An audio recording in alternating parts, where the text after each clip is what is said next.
Erica, are you still there?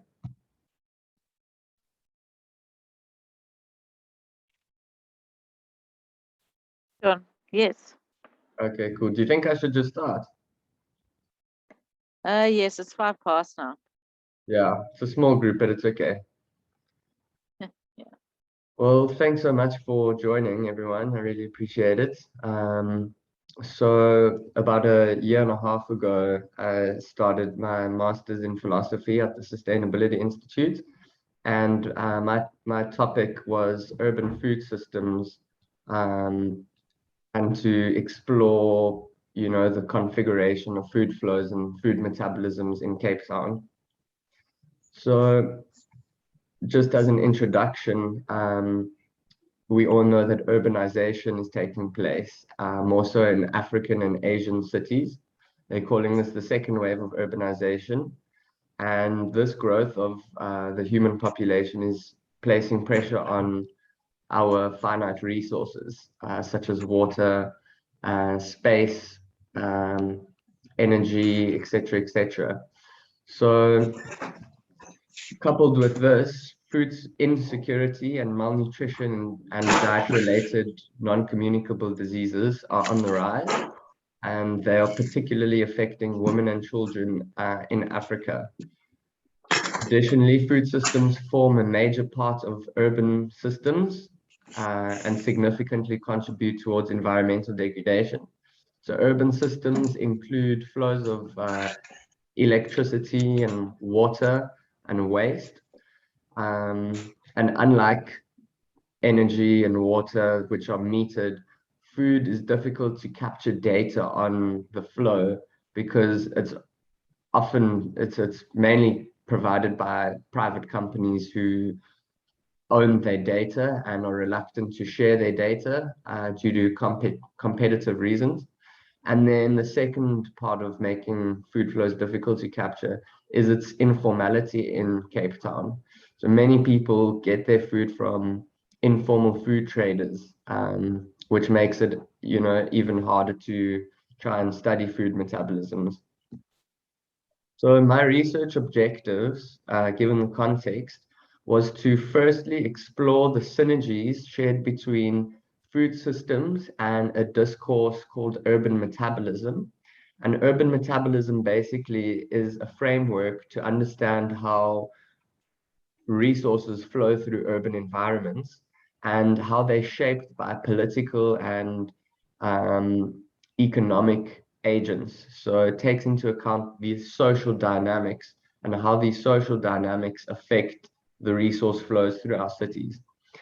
So, and then the second research objective was to explore key spatial dynamics of the Cape Town food metabolism, such as, a big question for this theme was what land has been reserved for agriculture by the government, and what is going on with that land today. Are we making the most optimal use of the land that is available? Which is quite a contested subject and perhaps a thesis on its own. And then the third research objective was to explore how COVID-19 impacted people's engagements with the food system. So today I'm going to be focusing on the third one because it will take too long to go through everything, but I have provided my thesis to the group. So if you want to check out the first two research objectives in more in-depth detail, then you can go through that, or you can just ask me some questions afterwards. So my research strategy basically started off by doing preliminary research, writing a proposal, writing a literature review where I examine key concepts, and then I started doing interviews. And at about that time, COVID-19 broke out. So I had to change my approach quite significantly. And I lent on a digital ethnography, so basically interviewing people over Zoom calls, etc., and video calls. Then after conducting interviews, I took all of the data from conversations and I analyzed it and I tried to get out key commonalities and trends in what everyone was saying, and just interesting points that were surfaced. And then that led into further analysis, and then finally the results and conclusion. So again, the research methodology, as I said, it was mixed methods, mostly qualitative, so not so much quantitative. And it consisted of a literature review where I examined the most contemporary concepts relating to food systems and urbanization, and then online interviews with 14 diverse food system actors in Cape Town using digital ethnography. And I really wanted to get the stories out of these individuals. So it was a narrative inquiry and listening to ordinary citizens, stories and engagements with Cape Town's food system. And then thirdly, my own participant immersion in a contemporary socio-ecological movement, which we all know is the Cape Town Together Food Growers Initiative. So in essence, the research outcomes, I'll just shoot through these. For the first one, looking at the synergies between the urban metabolisms and food systems framework, I found that food is a major component of urban systems. So studying food can help us understand the dynamics of other urban resources, such as access to water, access to energy, access to shelter, sanitation and waste, and also transport, because a lot of informal food traders actually situate themselves along transport corridors. And many people's decisions over what they eat in a day would depend on their movements and their job. And so food can tell us a lot more about other things. And if we understand food, we can address these other challenges more accurately and more inclusively as well.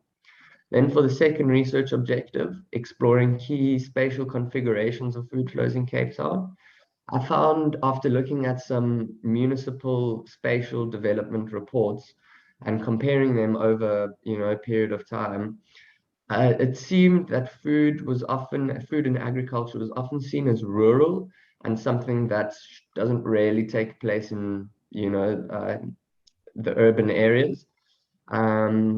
Additionally, designated agricultural land is often under threat from large property developers. I think the most famous example of that was the Philippi horticultural area. But it's a continuous threat that's constantly going on.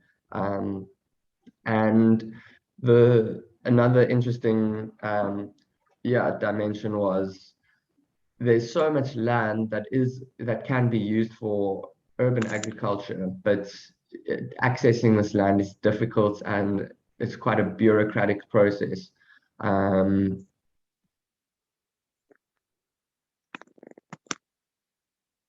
Additionally, another thing that's not actually in the bullet points was the fact that it almost seemed that the Cape Town agriculture and the regional agricultural system was geared towards an aesthetic farming. And by that I mean, why do we have so many wine farms? And could these wine farms, instead of producing wine and attracting tourists, why can't we produce nutritious food using agroecological methods? Surely that would be a better use of agricultural land opposed to an aesthetic type of farming, especially in a situation where a large majority of Cape Townians are suffering from food insecurity and malnutrition. So that was just another point, and I think I'll probably add that for the next presentation I do. Then for the third research objective, COVID-19's impact on the Cape Town food flow. I focused on informal food traders because it was quite difficult to work with formal supermarkets. Informal food traders as well, it's quite difficult to access them, but I spoke to an informal food trader representative who was working with the union of food traders across the city. and I spoke with them to try and understand how they were affected across the varying levels of lockdown and restriction of movement and restriction of trade that were imposed by the national and provincial governments. So in essence, informal food traders were severely affected, particularly in the early phases of lockdown, which was March to April, even May last year. This was because they received little or no support from the city, province, or national government, and also because of the decrease of movement, they lost access to markets. And unlike retailers, large supermarkets, informal food traders, it's really a day-to-day business where they get money to buy their stock and so forth. They don't have a huge retained earnings that they can then later buy stock. So yeah, the individual who I spoke to said it really decimated their businesses. Interestingly, food flows that were destined to markets were It's not so redirected. cold inside, but when you open the doors, it's very cold. Okay? So across the different levels, informal traders were allowed to resume Erica, you need business to again. mute your mic, please. Erica, you need to mute your mic, please. Thank you. It's not me, it's Latifa. Sorry, sounded like you. So yeah, level 4 lockdown, the states adjusted regulations and allowed informal traders to resume. And around about this stage, I started convening with the Cape Town Together Food Growers Initiative, and Erica, who's on the call now. And basically what was happening was there was an emergence of a kind of informal community action network, which I'm sure we're all familiar with, but that was a unique characteristic of the response to COVID-19 in Cape Town, and something extremely significant, as we had seen later slides. So yeah, cans emerged, and there was a shift towards longer term thinking, and that focus was on food production in urban areas. And what I found interesting about the whole can dynamic was linking different communities together. So higher resourced communities with lower resourced communities and different demographics getting around and almost uniting around this common challenge of food, which is quite amazing. And then this movement obviously was sustained and actually snowballed and grew significantly.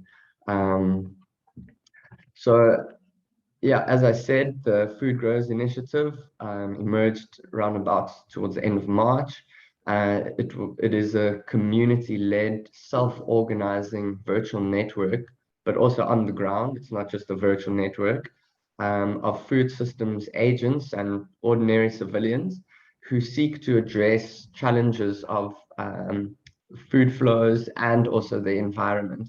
So the group promotes agroecology, food and seed sovereignty, and yeah, farming with principles of permaculture and also social permaculture. So trying to support our social networks and trying to link up, individuals who are companion individuals and who bring the best out of, one another, but also, communities, companion communities, linking, up different communities that are mutually complementary. And this group is kind of directed or managed, or not really managed, but convened all of these activities that the group is performing. A whole bunch of subgroups emerged depending on what activities were going on. So there was a seed bank group that emerged for seed trading, using permaculture reared seeds and non-GMO seeds and indigenous seeds. And then there was a volunteer group for individuals to volunteer at household or community gardens. A water task team and a land task team also emerged to try and grapple with the issues of land and water in Cape Town and try and engage with different levels of government to support the food growers and the movement. And then there's an information extraction group which sought to highlight key, messages that were coming across in the main group. And then there's a seedling nursery group, a co-learning group, which we're doing today, where individuals can just, speak about various topics and share with one another. A summary group as well for people who were too lazy or felt inundated by the amount of messages that were coming through in the main group. And then there's this LITO group, and there's the LITO volunteers group, which I'm not too sure if they're active at the moment. So following this whole movement, I started deepening my engagements and I started volunteering as well. So I started helping with the distribution of seeds. So I would help transport seeds which were donated. And yeah, basically I would just visit different urban farmers across the city. And it was amazing to go and see the different gardens that they were establishing. So this was one from Mfuleni. And you can see how she's made use of recycled bottles to kind of create raised beds, which is positive because you're now turning away trash into treasure and helping with food production. And yeah, basically over my research period, so I set myself a date from 15th of May to the 1st of August because I had to meet my own university deadlines, or else I would still be studying the group today. But over this period, I recorded about 100 food gardens that were created, which is quite significant. And yeah, the group was active in more than 20 communities.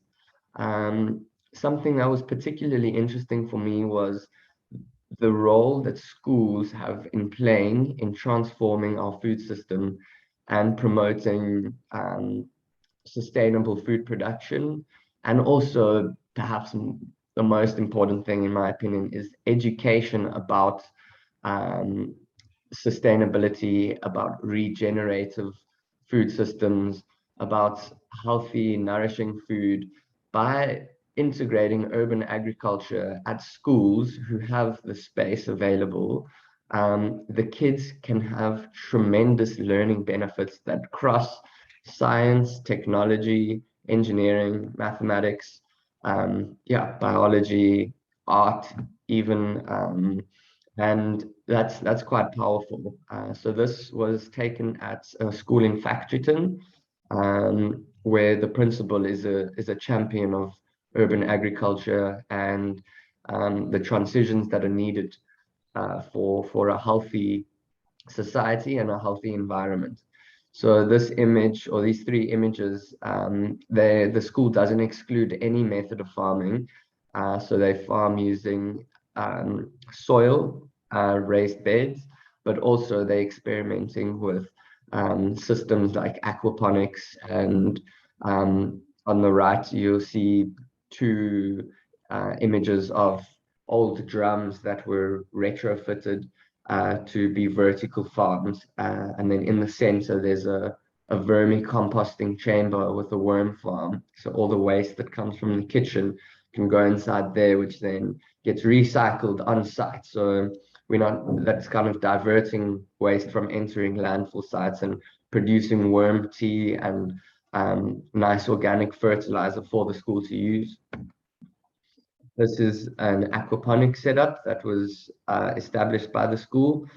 A challenge that was noted was the garden management team struggled during lockdown because of restriction of movement. So in the early stages, schools were closed. No one was allowed to move anywhere.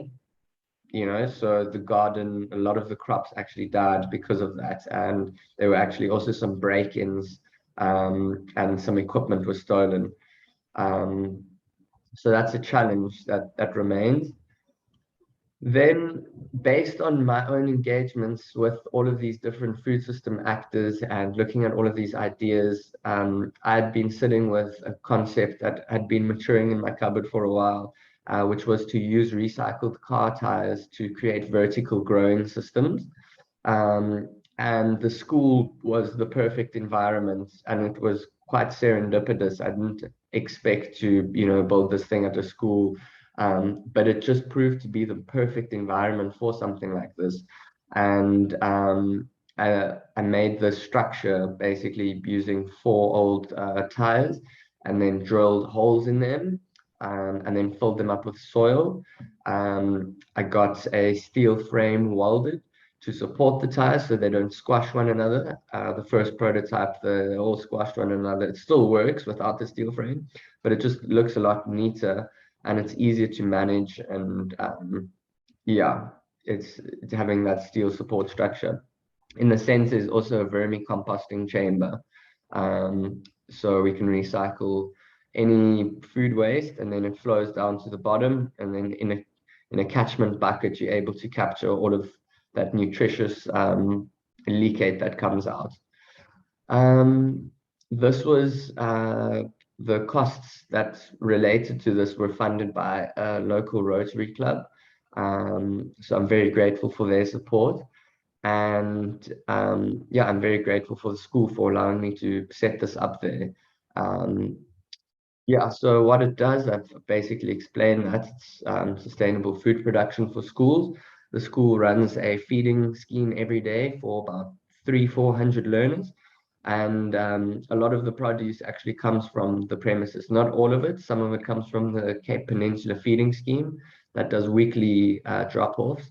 But there's plans, and there's definitely capacity for more of the nutrition, for more of the food consumed on the school to actually be produced on the school as well. And as I said, the biggest benefit of this is, the adolescents and the youngsters, they're getting their hands dirty, and they're engaging with the environment. They're not, indoors. They're learning about the stuff, and the appetite is huge because they see what's going on, in the news and stuff like that. And it can be quite overwhelming, being a youngster born into such chaotic times. It can be very overwhelming. So stuff like this, working in the gardens, it's really a breath of fresh air, literally, for the kids, and it goes a long way. And yeah, another thing that kind of came out of this whole journey was I received inspiration from the Food Growers group, and I wanted to start another group in an area called the Noon, which I initially planned to set up a food garden. But because of logistics and a lack of gardening support team, it couldn't materialize as I wanted to. So I shifted my focus to the Factoryton school, but I still wanted to have some kind of involvement with the Dunoon food growers because I'd built up a little bit of a network and got to know some of the farmers in the area. I'd visited them and had a look around. So I started a group just to bring everyone, in the community together. And interestingly, it caught, I don't know how, but it caught the attention of city governments and also provincial governments. And they were using this group to kind of disseminate information surrounding COVID-19 and a vaccination rollout. And also the Department of Transport donated some bicycles to individuals on the group as well, to some youngsters on the group, which I thought that was quite interesting to see how a focus on food can actually, shift to now transports, and as I said earlier, shift to transports, but also health, public health, and through a virtual medium, we can bring together different stakeholders and support one another to achieve positive, public and environmental outcomes. So in conclusion, these points kind of stood out for me, and there's quite a lot more, but in essence, informal food actors and networks, I believe, are best positioned to address the city's needs surrounding food and environmental challenges compared to large-scale consolidated retailers. Secondly, the Cape Town Together Food Growers Initiative demonstrates localized but also regional action at addressing a multiplicity of sustainable development goals that are really holistic, and I think it could include all 17 of the sustainable development goals. I've just listed a few in the brackets, but I won't go through them. Then thirdly, local change agents, the youth and the elderly and social entrepreneurs, so all of these different individuals can and should be fostered by the city, by the province, and national governments. And this should be done through, or this could be done through a system called Zlato, which rewards community volunteers for their work with redeemable food vouchers, electricity, data, or airtime.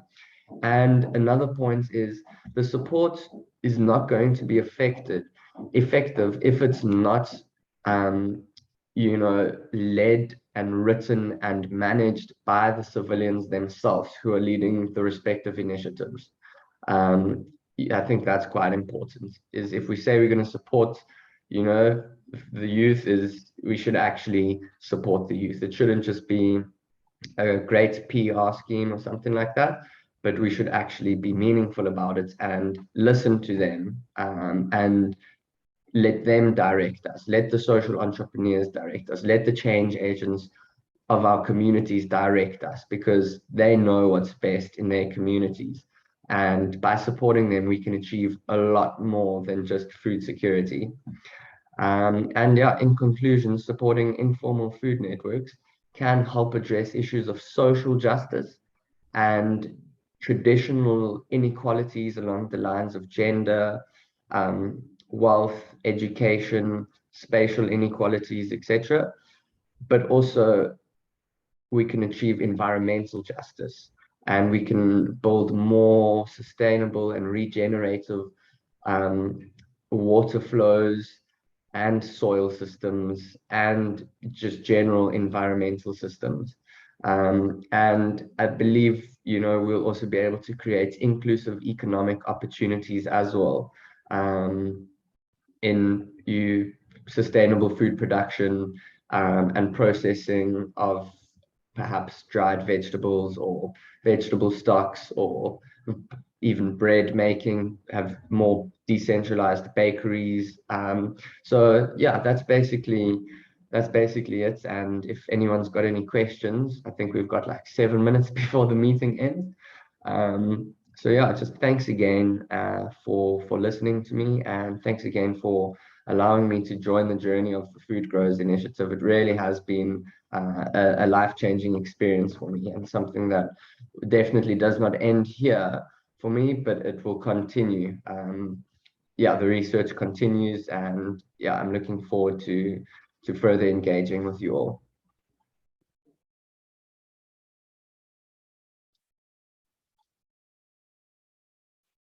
Thanks, Shawn.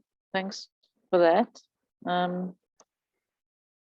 I just wanted to point out one particular thing that I think is important for everybody to know going forward. If we ever land up in a situation again of a so-called hard lockdown, agriculture is considered an essential service. So a lot of people made the mistake of thinking that they couldn't move around to go and water the plants and look after plants. But all you needed to do was get together, write out a little memorandum of agreement saying that this is who you are, this is what you're doing, you're a group of growers, or you're looking after the plants at the school, and then you could write out your own essential worker certificate. and it would be legal. Yeah. Okay, that's good to know.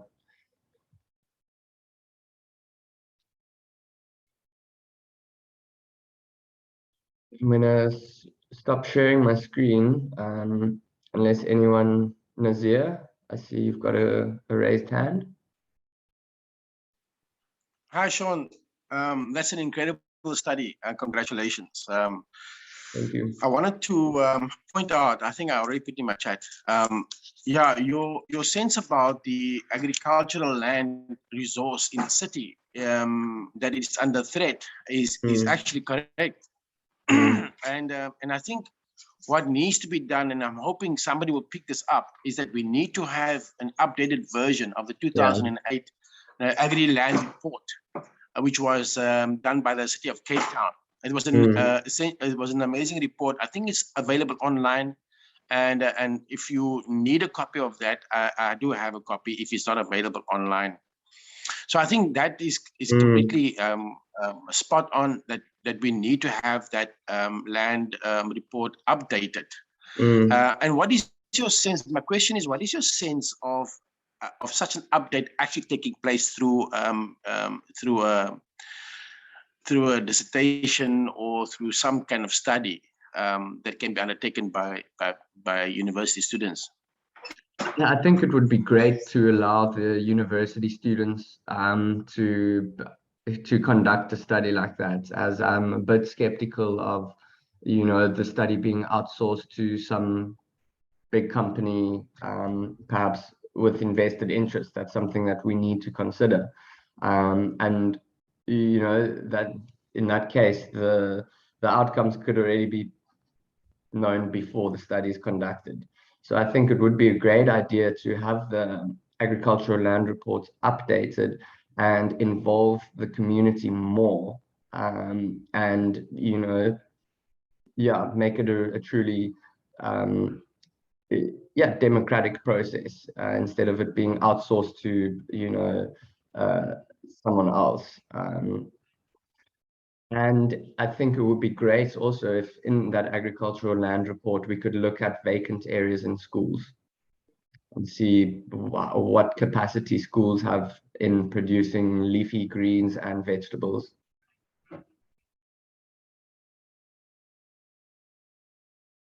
Yeah, thanks for sharing that point, Nazir.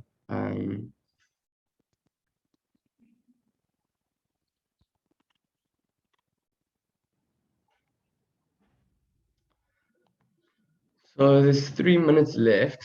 I see there's quite a lot in the chat.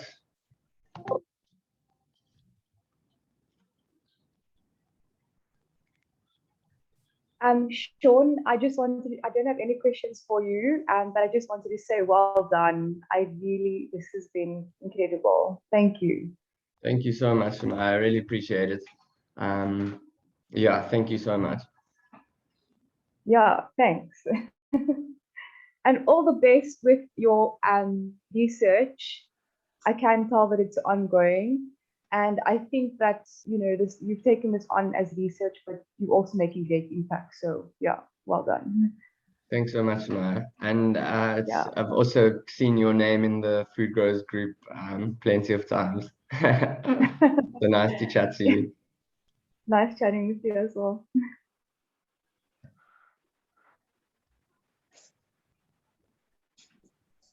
Interesting comments about wine farms using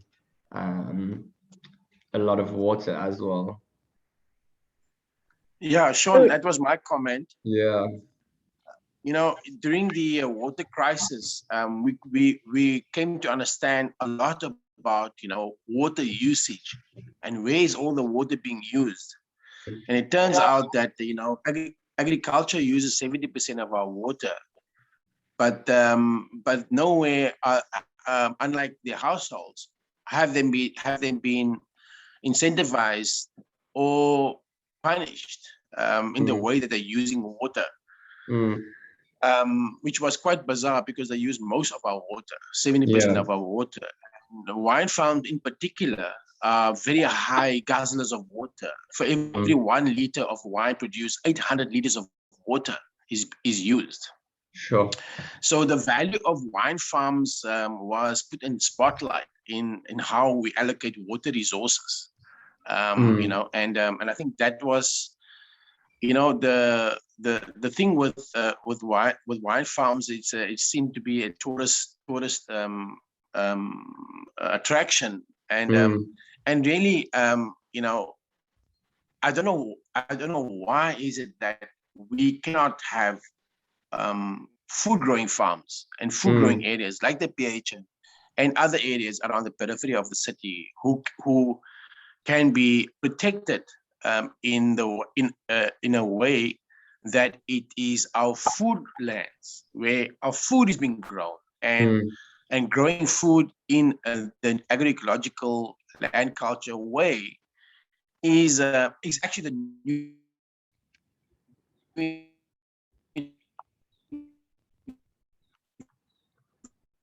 environmental education, you know, because it connects our food to our environment in no other it connects us to the environment in no other way. Guys, so we've got meetings going to run now.